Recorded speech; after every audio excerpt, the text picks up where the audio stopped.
Lennox. Songs of Mass Destruction. It's my latest body of work. So it does have a direct reference to the weapons of mass destruction. And obviously, because I'm British, I'm also part of this experience of watching sort of the army, the national army, going into another country. And I'm just kind of curious about how people that get into political power are so able to smokescreen truth or create a fiction that we're all kind of at the mercy of. My other references in Songs of Mass Destruction are about humanity's capacity to destroy and to abuse natural resources that are actually not always sustainable. And even if we put the brakes on right now, we were to cut back all our carbon emissions, etc., etc., is it too late? You know? Because once those things start to go, they can go very quickly. So it's a very vulnerable time that we're living in. I think everyone is very aware of that. And I have a sense of it very strongly. I'm a parent. I want a future for my children. I want a future for everyone's children, not only in Western countries, but all around the world. Dark Road is the first track on the album of Songs of Mass Destruction. And in a way, there's a kind of, it feels introductory. It sets the tone for the rest of an album that takes about 50 minutes or so to walk through 11 songs. The dark road is a metaphor for life's journey, and that we all have to face that, each of us individually, and we all have to cope and deal with whatever circumstance we're born into or we find ourselves encountering. And it's challenging, and whichever way we deal with all our problems and difficulties or challenges that we might have to face, there is never a guarantee what the outcome is going to be. And so that is the human condition. That is actually what we're all having to experience and we all have to face.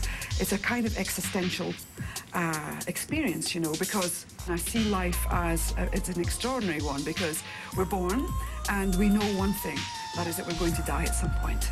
And we don't necessarily have to haunt ourselves with that thought, but it is a haunting thought.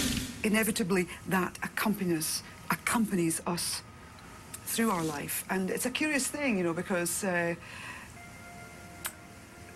it's the mystery, you know. Before I start writing a song, I actually have no idea what I'm going to say, and I don't even know if I'm going to be able to write a song. The song Sing did have it. It's the one song on the album that I had an agenda for. One morning I got up and I was thinking about the song, and I thought, it would be so strong as a statement if I had a unified voice with other internationally renowned female artists.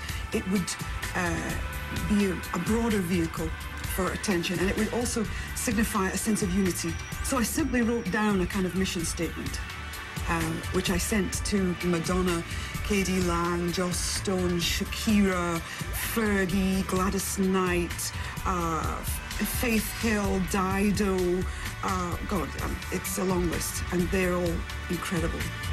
I'm giving the publishing and the royalties to an organisation, HIV/AIDS organisation called Treatment Action Campaign.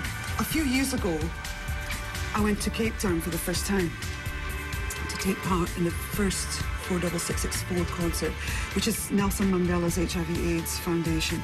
In the case of South Africa, 1 in 3 women are HIV positive and expecting a baby, you know, they're pregnant. That baby, without treatment via the mother, will be born HIV positive. And I think, as a human rights issue, this is something that needs to be seriously addressed.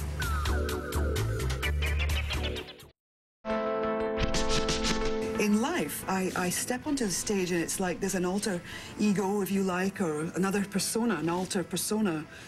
Eurythmics, in those days, we were presenting ourselves.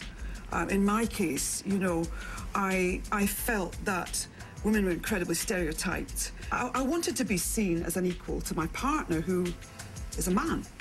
And so we felt so connected to each other that we would wear suits. So we were like this joint force. And at that time, you have to remember, in the early 80s, I just come out of the 70s punk era, and it was very challenging. It was quite aggressive, and you had to be tough to cope because people were a little bit unforgiving. You had to prove that you have the power, you know? I personally think that it's kind of unfortunate that people are labelled through their gender or through their sexual orientation, but obviously I don't have the same experience because I'm not gay, but I still feel as a woman the sense of that there's still more to be achieved in terms of empowerment. I would like to see feminism and empowerment of women and empowerment of men also all around the world. I think that is something that we need to work towards.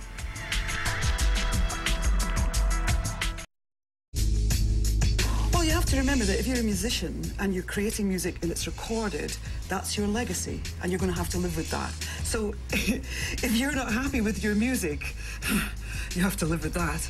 And by and large, I have to say that I think Dave and I made some really beautiful music, and I'm very happy with the music that Eurythmics made. So when I hear it, I'm like, yeah, we did that music. Having said that, if I walk into a shop and there's some of my music playing, I usually tiptoe out because they're gonna see that it's me.